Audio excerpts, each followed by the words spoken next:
After driving the Alfa Romeo Giulia Quadrifoglio edition at Mazda Raceway Laguna Seca, I couldn't wait to drive the more mainstream version of the car. You see, it's one thing to build a car that is epic for over $70,000. It's another thing to make a vehicle great and cost less.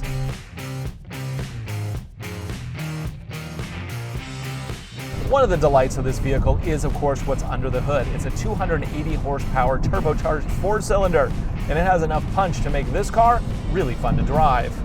It's mated to an 8-speed automatic transmission that has some of the best paddle shifters on the market. I mean, seriously, these things came like straight off of a Ferrari. They feel fantastic. Now, some people prefer to have the paddle shifters mounted to the wheel. I get that. I don't agree with it, but I get it. This one is how I like them, mounted to the stock. Big, meaty things that you can grab from pretty much any angle. Love it. While we're sitting in here in traffic, you'll notice that the motor has stopped because this has auto start stop. When I hit the gas, the motor should come to life. Now, I'm going to turn the fans on full here so you can hear the fans.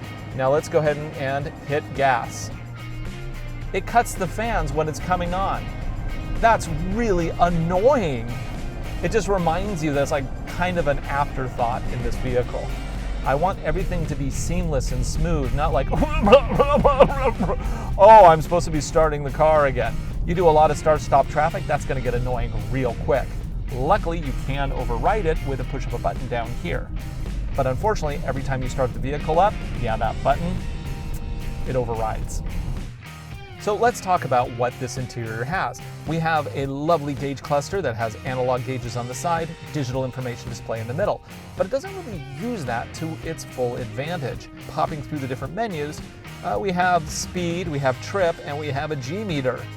And if I go to A, that third slot becomes a bunch of cryptic iconography that I don't really know what it's saying.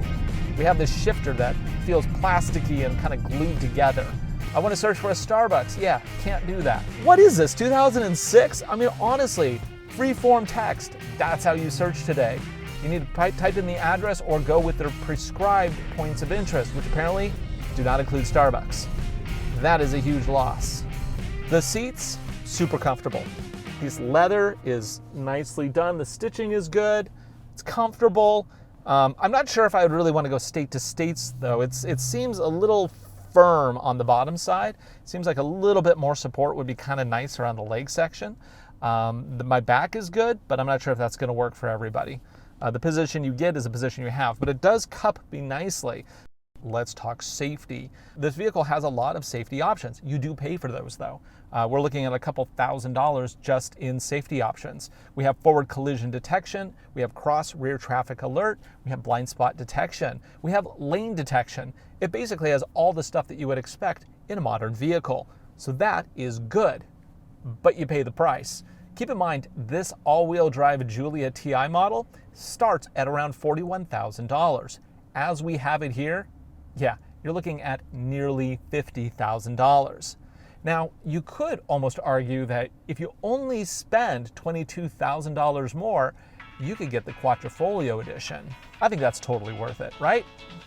So driving this car is really quite fun. The handling is superb. You can feel what the wheels are doing.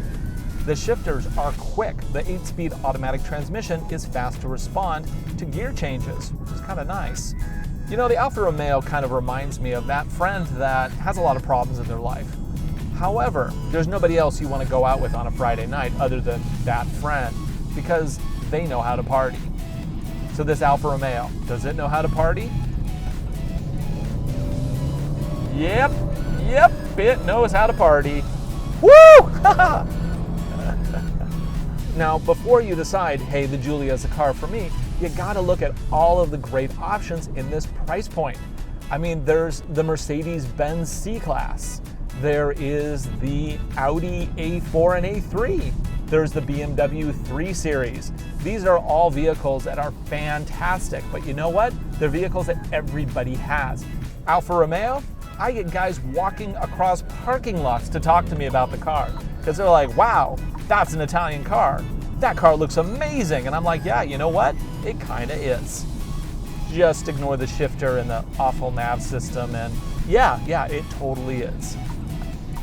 I've heard people say that to really be a car enthusiast, you gotta drive an Alfa at some point in your life, and that is true. This car is a magnificent animal to drive. It's predictable, it's quick, it's not super fast, you got the Quadrifoglio edition for that. But there is something special about driving this car. And there's not a lot of cars that are like that. There's certain vehicles that are more than the sum of their parts. I think the Giulia is one of those vehicles. However, for the money, you got to make a lot of compromises. Compromising on a nav and the feel of the shifter and all that stuff at $50,000 just shouldn't be necessary at this day and age. However, if you want to drive the Alfa, it is. For Driving Sports TV, I'm Ryan Douthit in a quandary over an Italian car. The best thing about this car? Merging on the freeway. Well, not the best thing.